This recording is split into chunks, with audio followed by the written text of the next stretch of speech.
కృష్ణా జిల్లా Machilipatnam municipal commissioner పై MP Balashowry fire అయ్యారు. కొబ్బరి తోటలో జన సైనికుడు ఇంటి కూల్చివేత ఘటనపై ఆగ్రహాన్ని వ్యక్తం చేశారు. ఎవరి ఆదేశాలతో ఇంటిని కూల్చివేశారో చెప్పాలని ప్రశ్నించారు. కమిషనర్ తీరుపై ఎంపీ ఆగ్రహాన్ని వ్యక్తం చేశారు. ఇంటి కూల్చివేతకు కోర్టు ఆదేశాలు ఉన్నాయా, ఉన్నతాధికారుల ఆదేశాలు ఉన్నాయా అని కమిషనర్ ఎంపీ అడిగారు. కరెక్ట్, ఎవరికైనా సరే అది ఇద్దరు వ్యక్తులు, ప్రైవేటు వ్యక్తుల మధ్య ఉన్నటువంటి గొడవ. సరే, అది ఎవరిది కరెక్టా, ఎవరిది ఒప్పు, ఎవరిది తప్పు, ఎవరికి రైటు ఉందనేది కోర్టుల ద్వారా తేలుతాయి. మధ్యలో ప్రభుత్వ అధికారులు వెళ్ళిపోయి అన్యాయంగా వాళ్ళ 40-50 లక్షల రూపాయల ప్రాపర్టీని కూల్చడం అనేది అది నైతికంగా ఫస్ట్ తప్పు.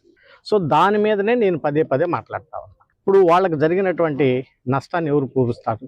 ఈరోజు కింద కోర్టు ఒక రకంగా తీర్పిస్తుంది, తర్వాత పై కోర్టు ఇంకొక రకంగా తీర్పిస్తుంది, ఆ తర్వాత ఇంకో కోర్టు ఇంకొక రకంగా తీర్పిస్తుంది. మన ప్రభుత్వ ఆస్తి కానప్పుడు మనకెందుకు అంత అత్యుత్సాహం? అనవసరం కదా. సో వాళ్ళు తేల్చుకుంటారు దాన్ని, మనం అనవసరంగా ఇంటర్ఫియర్ కావాలి.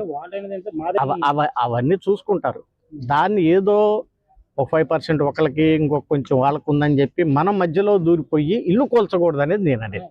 అది ఇల్లు కూల్చడం అనేటువంటి విషయం సివిల్ సొసైటీ అంతా కూడా ప్రజలు భయపడతారు. మనం ఉంది ప్రజాప్రతినిధులు కానీ అధికారులు కానీ మనం ఉంది ప్రజలకు భరోసా ఇవ్వటానికి, అంతేగాని ప్రజలను భయపెట్టడానికి కాదు.